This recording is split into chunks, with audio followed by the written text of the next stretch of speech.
Bonjour, pour ce nouveau numéro de VYP, Vérité Yvelinoise Personne. Je reçois aujourd'hui l'abbé Grosjean. Bienvenue sur ce plateau. Bonjour. Bonjour, vous êtes prêtre du diocèse de Versailles, membre de sa commission éthique et politique, mais aussi curé de la paroisse de Montigny et de Voisins-le-Bretonneux. On vous présente comme un curé 2.0. Déjà, pour vous situer un petit peu, vous êtes amateur de blog, très présent sur les réseaux sociaux, sur Twitter notamment. C'est une image qui vous convient, un curé 2.0, un curé moderne? Non, d'abord, ce qui me convient, c'est surtout d'être curé de paroisse. Parce que vous voyez, c'est très important justement de garder les pieds enracinés, ancrés sur le terrain. Ça, pour un prêtre, c'est essentiel. Là où je trouve ma joie de prêtre, c'est vraiment auprès de mes paroissiens, sur le terrain. Et c'est important justement que ces réseaux sociaux qui permettent, c'est vrai, de s'adresser à des personnes qui viennent pas forcément à l'église et de parler au-delà des frontières de la paroisse, en même temps ne nous déracinent pas. Il faut rester dans le réel, pas simplement dans le virtuel. Et mon réel, mon quotidien, c'est ma paroisse, c'est les clochers de Montigny et Voisins, et c'est là où je trouve ma joie. Vous voulez rester au contact et pas uniquement derrière un écran d'ordinateur, c'est ça? Exactement. Voilà. C'est important d'ailleurs que les rencontres qui peuvent se faire, les contacts qui peuvent se faire par le numérique, donnent lieu ensuite à des rencontres en vrai. C'est toujours mieux de rencontrer en vrai. Et alors pour un prêtre, c'est d'autant plus important parce que je crois beaucoup à la grâce de la rencontre. C'est là où on peut vraiment échanger, connaître et servir ceux qui nous sont confiés. Et pour cette raison, vous avez organisé sur cette paroisse de Montigny et de Voisins-le-Bretonneux plusieurs événements. On va y revenir dans un instant. Au-delà de ça, au-delà de cette paroisse, vous avez acquis tout de même ces dernières années une certaine notoriété au niveau national, de par vos prises de position. C'est important pour vous aussi de porter la voix de l'Église, en tout cas de votre vision et de vos valeurs, au-delà de cette paroisse? C'est une mission que l'évêque m'a confiée, de pouvoir effectivement rendre l'Église présente dans le débat public. Je crois que ça fait partie du service que l'Église peut rendre à la société, d'être une voix libre. Une voix libre qui éveille les consciences, qui ne cherche pas à imposer quoi que ce soit, mais qui simplement éveille, voire alerte les consciences quand il lui semble que sur tel ou tel point, la dignité des personnes humaines, et particulièrement des plus fragiles, est en jeu. Le pape François donne un bel exemple, et nos évêques, à sa suite, essayent justement d'être un peu comme des repères, d'offrir en tout cas à la société des repères un peu stables qui permettent à chacun ensuite d'éclairer son discernement.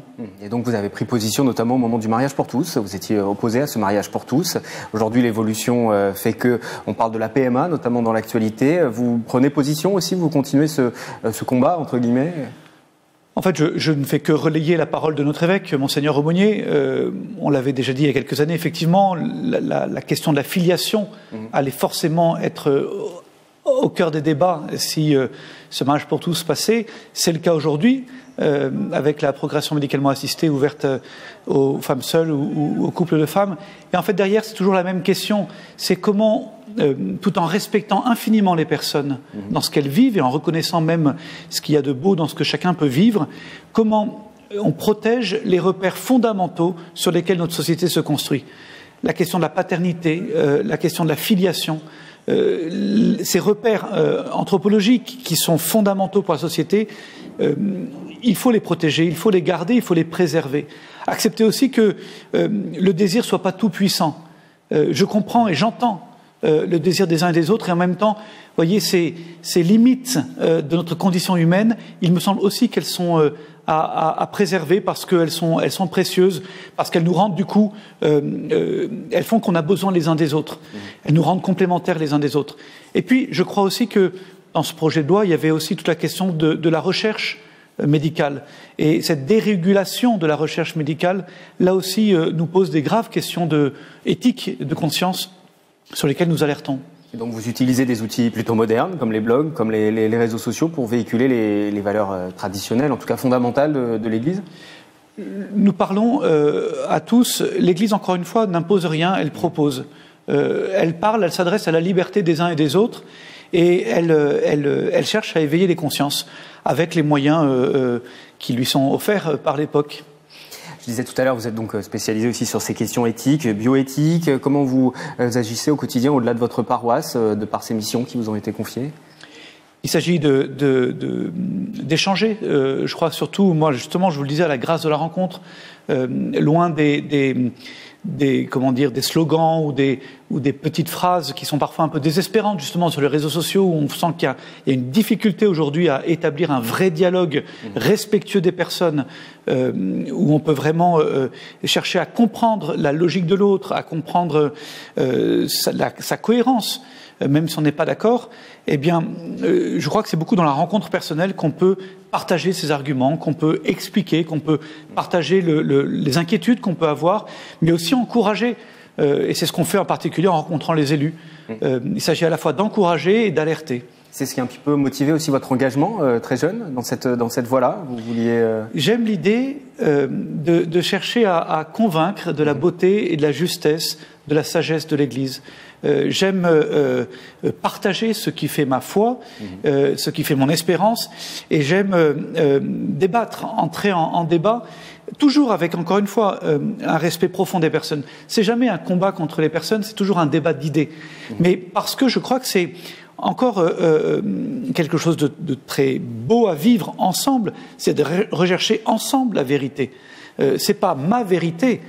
J'essaye de chercher ce qui est vrai, ce qui est bon, ce qui est juste pour notre société, le bien commun.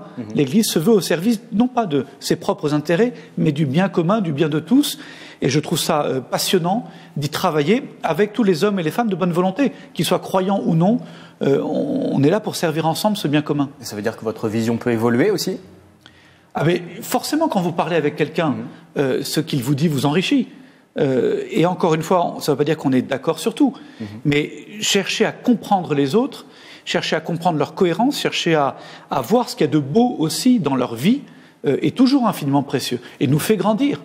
Même si je crois aussi qu'il y a des repères profondément stables qui sont au contraire infiniment précieux à garder. Dans un monde qui bouge en permanence, dans un monde où les modes d'opinion évoluent très vite, eh bien, il me semble un grand service que l'Église nous rend de nous montrer ce qui est structurant, de nous montrer ce qui est toujours vrai, de montrer ce qui est stable et sur lequel, du coup, on peut s'appuyer, parce que c'est pas une mode, parce que c'est pas quelque chose qui va changer.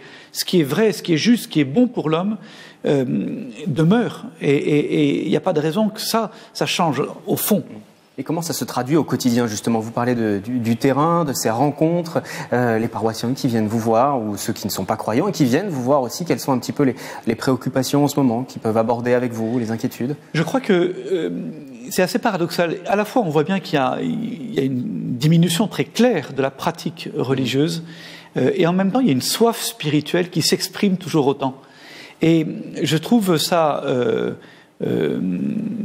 impressionnant de voir que, justement, beaucoup se rendent compte que ce monde ne suffit pas à leur donner une espérance qui ne déçoit pas.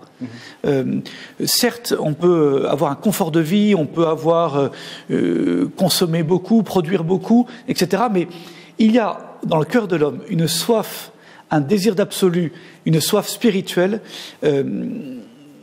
à laquelle on cherche des réponses.